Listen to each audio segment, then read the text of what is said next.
안녕하세요. 여기는 도시책방입니다. 나는 좋은데 너는 왜 안 좋아? 라고 누군가 묻는다면 어떤 대답을 하시겠어요? 이 질문이 놓인 상황과 맥락을 살펴봐야 되겠죠? 과연 어떤 상황과 맥락이었을까요? 이 질문에는 정말 여러 가지 답이 나올 수 있습니다. 답을 많이 내는 사람일수록 상상력이 좋고 이야기 구성력이 뛰어난 사람이겠죠. 저는 이 질문을 이렇게 해석해 보겠습니다. 내가 좋아하는 거 너랑 같이 하고 싶어. 근데 너가 거절하면 좀 섭섭할 것 같아. 이렇게 해석할 수도 있겠죠. 문장만 보는 것이 아니라 문장이 놓인 맥락을 파악하는 것이 매우 중요한데요. 이것이 또한 독서로 얻을 수 있는 능력입니다. 이러한 독서 능력을 얻기 위해서는 무엇부터 해야 할까요? 피아노를 배우려면 당연히 소리를 익히고 건반을 치고 악보를 봐야겠죠. 그리고 열심히 음악적 감수성을 높이기 위해 다양한 방법으로 훈련하겠죠. 독서 능력은 그렇게 복잡하지 않아요. 독서의 음표인 글을 다 읽을 수 있고요. 그러니까 그냥 읽으면 됩니다. 닥치고 독서. 이게 답인 거예요. 근데 이거 참 어렵죠? 지난번 영상에서도 말씀드렸지만 책을 잡기는 했지만 끝까지 읽히지가 않는다고 하시는 분들도 있고 재미를 찾지 못해서 끝까지 읽기는 해야 되겠지만 나중에 읽어야지 라는 마음에 사로잡혀서 읽기를 그 책을 계속 뒤로 미루시는 분들도 있고요. 집중력을 키우는 방법은 학습 방법과 비슷합니다. 하지만 우리 공부하자고 책을 읽는 거 아니잖아요. 독서를 편안하게 생각하는 게 정말 중요합니다. 그러니까 외적 환경을 탓하기 전에 자신의 마음을 돌보는 것이 가장 중요합니다. 진정 책을 읽고자 마음 먹는다면 지하철 안에서도 집중할 수 있고 터지는 포안 속에서도 책을 읽을 수 있어요. 헤르만 헤세의 데미안은 전쟁에 참전한 병사들의 필수책이었다고 합니다. 하지만 이렇게 집중력이 좋은 사람은 극소수이고 저처럼 평범한 사람들이 책에 집중할 수 있는 방법은 무엇일까요? 저는 책에 집중하기 위해서는 책을 대하는 태도가 정말 편해야 된다고 생각합니다. 책을 읽는 계획과 목적이 있다면 책을 읽는 진정한 즐거움을 얻지 못할 수 있어요. 나 좋자고 책을 읽는 건데 그 계획에 그 목적에 스트레스를 받으면서 책을 읽을 필요가 있을까요? 이는 독서의 행위 그 자체와 책 물성 두 가지를 모두 말합니다. 저는 대학교 때 책을 새로 사면 책을 비닐이나 종이로 이렇게 쌌어요. 아주 조심조심 구겨지지 않게 읽었죠. 겉표지가 이렇게 구겨지기라도 하면 막 속상해하고 그랬거든요.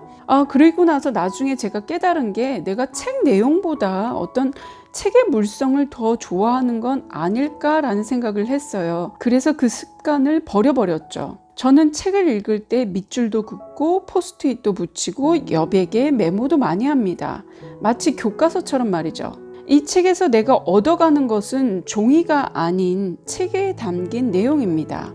그 내용을 내 것으로 만들기 위해서는 책이든 어디든 메모하는 것을 더 이상 두려워하지 않습니다. 독서는 혼자 하는 행동입니다. 책을 읽을 때는 지금의 현실 세계가 닫히고 작가가 만들어 놓은 새로운 상상의 세계에 빠져드는데요. 그것도 온전히 혼자서 말이죠. 저는 책 읽고 있는 사람에게 말 붙이는 게 가장 망설여지더라고요.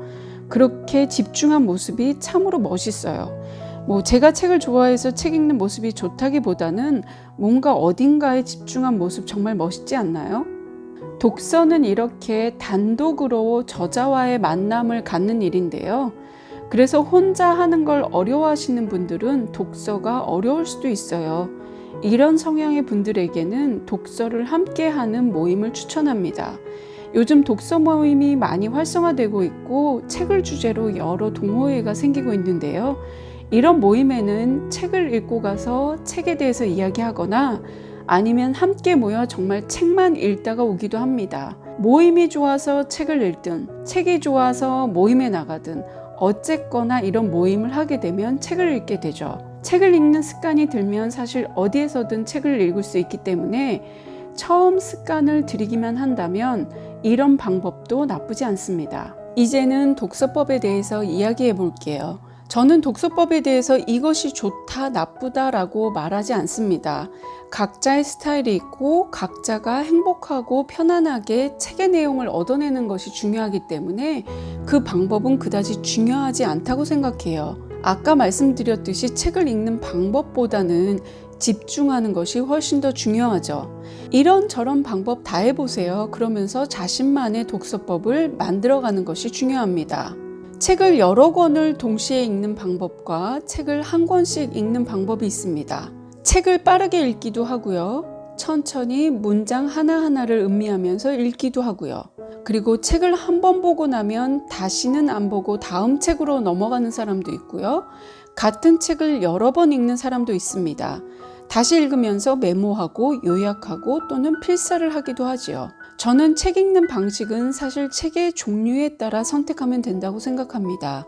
예를 들어 정보 위주의 실용서라면 핵심을 쏙쏙 빼서 읽는 속독도 좋을 것이고, 줄거리 위주의 서사 중심 이야기라면 한 번 시작해서 쭉 읽는 것도 좋겠죠. 철학과 인문학, 전문서적이라면 여러 번 반복해서 읽는 것이 좋겠죠.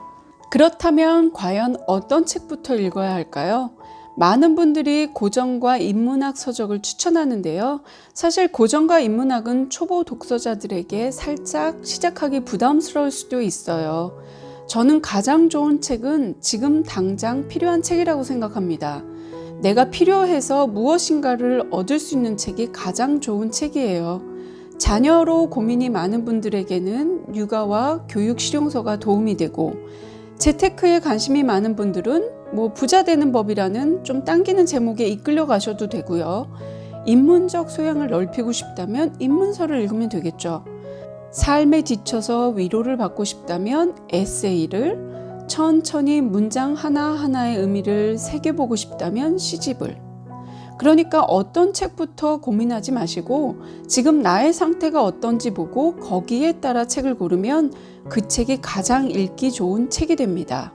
북튜버 해주기 북카페님의 북토크 영상을 보면서 저는 많이 공감했는데요. 좋은 책은 어떤 책일까요? 라는 질문에 해주기 북카페님은 내가 찾은 책이라는 대답을 했습니다. 내가 필요해서 내가 원해서 고른 책이 정말 좋은 책이죠. 그 필요와 욕구가 무엇이든지 직접 책을 고르는 행동부터가 독서의 시작 아닐까 생각합니다. 지금까지 도시책방에 머물러 주셔서 감사하고요. 영상이 마음에 드셨다면 구독과 좋아요, 댓글로 응원 부탁합니다. 그럼 다음 영상으로 찾아뵙겠습니다. 감사합니다.